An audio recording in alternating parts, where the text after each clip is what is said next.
आज देश में जो सबसे बड़ा मुद्दा चल रहा है वो नीट की परीक्षा का मामला है।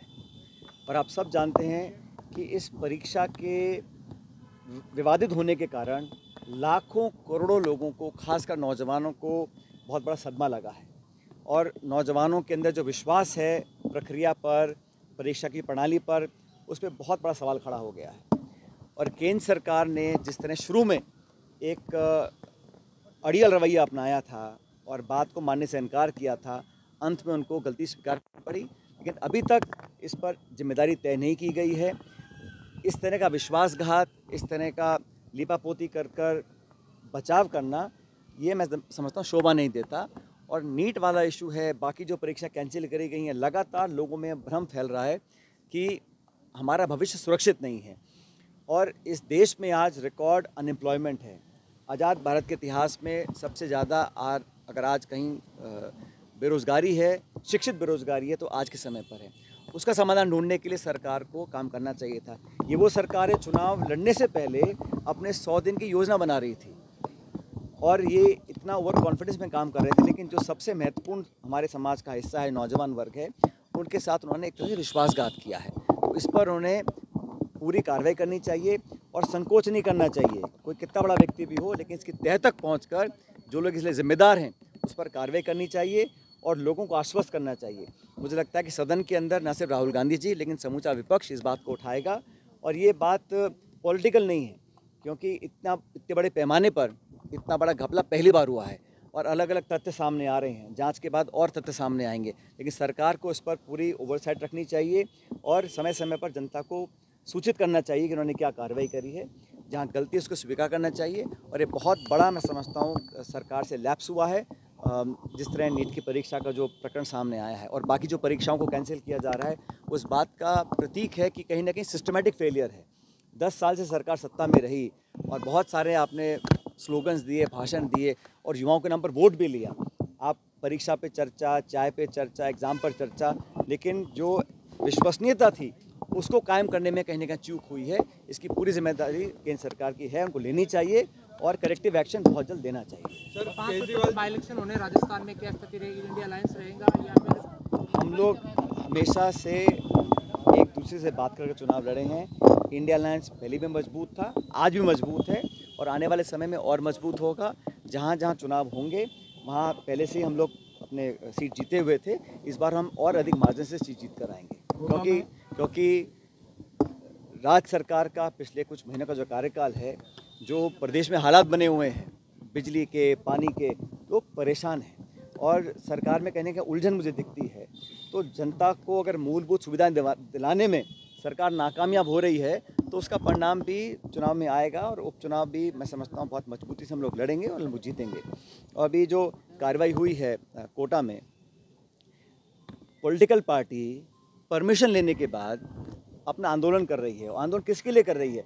बिजली पानी के लिए कर रही है। तो बजाय इसके कि जनता को राहत दें, इस प्रकार की आक्रामक कार्रवाई करना प्रमुख विपक्षी पार्टी के साथ, प्रदेश अध्यक्ष के साथ, नेता प्रतिपक्ष के साथ, मैं समझता हूँ ठीक नहीं है। क्योंकि परमिशन के बाद वो और धरने पर जो हम लोगों ने बात रखी उसका संज्ञान लेकर जनता को सुविधा देने का काम सरकार को करना चाहिए।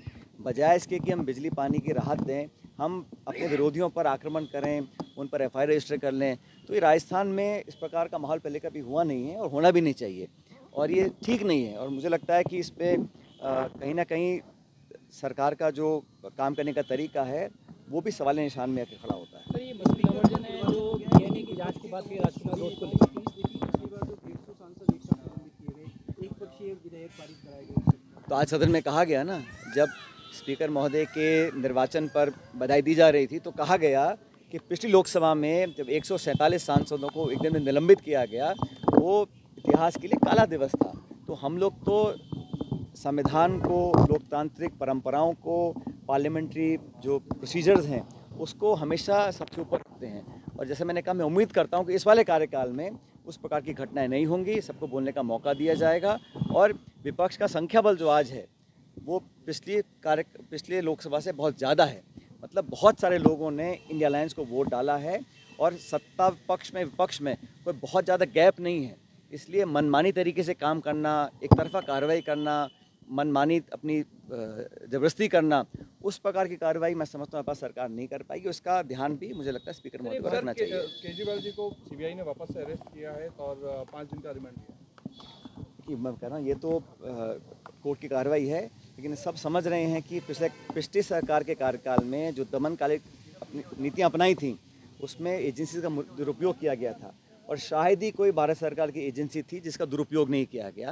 लेकिन इस चुनाव के परिणाम से सरकार को जनता ने आईना दिखाया है कि आप बेवजह सरकारी एजेंसी का दुरुपयोग नहीं करिएगा और लोगों को दबाने का, विपक्ष की आवाज़ को कुचलने का काम सरकार नहीं करे। ये संदेश स्पष्ट है, और मैं मानता हूँ कि इस लोकसभा चुनाव में सरकार का निर्माण होना, हार जीत होना, आंकड़े आना अलग बात है, लेकिन जो सबसे बड़ा संदेश है वो संदेश ये है कि स्टेट पावर का, स्टेट एजेंसीज़ का, सरकार की ताकत का धड़ल्ले से जो मिसयूज़ किया गया, जो लापरवाही से उसका मिसयूज़ किया गया, उस पर अंकुश लगाने का काम सरकार को करना चाहिए। और जनता ने ये भी कहा, विपक्ष ने कहा कि संविधान की जो मूल भावनाएं हैं उसको कहीं ना कहीं ठेस पहुंचाने का काम ये सरकार कर सकती है। जनता ने इंडिया अलायंस और कांग्रेस के तमाम विपक्ष के नेताओं को आपने देखा होगा, हम सब ये बात बोल रहे थे, हमारी बात को बहुत हद तक लोगों ने स्वीकार किया है। एक प्रोफेशनल YouTube चैनल बनाना चाहते हैं, लेकिन उसके लिए नहीं मिल रहे प्रोफेशनल एंकर्स। YouTube चैनल को बनाना तो चाहते हैं वर्ल्ड क्लास, लेकिन एक्सपीरियंस वीडियो एडिटर्स ढूंढने से भी नहीं मिल पाते। और इसके अलावा SEO करने के लिए experts, script writer, cameraman, social media पर शेयरिंग करने के लिए डिजिटल एक्सपर्ट्स, इतने सारे लोगों के बारे में सोचने से ही सरदर्द होने लगता है। तो टेंशन मत लीजिए, मिशी मीडिया सॉल्यूशंस के पास है आपका YouTube चैनल हैंडल करने के लिए पूरी टीम। सारे काम की जरूरत हो या केवल कोई एक काम करवाना हो, हमारी टीम आपको करेगी पूरा सपोर्ट। आज ही कॉन्टैक्ट करें।